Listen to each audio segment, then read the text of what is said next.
Early ডায়াগনোসিসটাই একমাত্র উপায়। একমাত্র উপায়। কারণ এটা কিন্তু জিনিসটা তো ঘটছে জেনেটিক লেভেলে।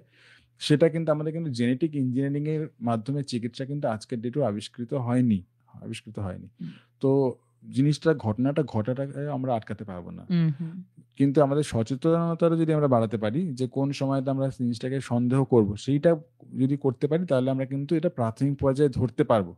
প্রাথমিক পর্যায়ে ধরতে পারলে তার চিকিৎসাটাও আমরা প্রাথমিক পর্যায়ে করতে পারবো। তার ফলে রোগটা কিন্তু কিওর বা নিরাময় হওয়ার দিকে যাবে এবং চিকিৎসা শেষ হওয়ার পরে পেশেন্ট কিন্তু জীবনের মূল স্রোতে ফেরত আসার সম্ভাবনা অনেক বেশি। এটা মানে একটা খুব আশার সার্জিক্যাল কথা। মরবিডিটিটা অনেক কম হবে আচ্ছা। যদি প্রাথমিক পর্যায়ে ধরা পড়ে। এভয়েডেবল মানে প্রেডিক্টেবল। প্রেডিক্টেবল মানে ধরুন একটা স্পেসিফিক প্যাটার্ন কিছু রয়েছে সেই ফ্যামিলিতে।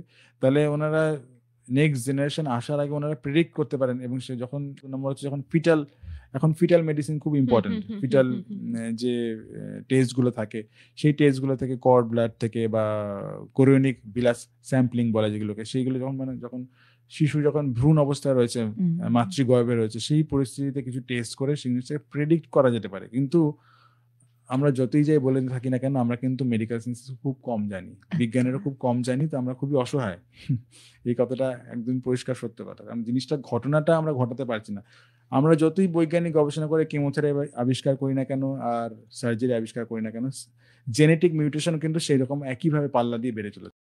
তো মানে সেই এখানে কারণে চান্স ফ্যাক্টরটা হ্যাঁ, আমরা সেই কারণে এই যুদ্ধটা ডায়াগনোসিস করতে পারি। সবসময় মানুষের গবেষণা, বিজ্ঞানীদের গবেষণা এবং ক্যান্সার বা জিনের গঠন তার মধ্যে কিরকম পরিবর্তন হচ্ছে তার মধ্যে যে জয়ী হবে সে।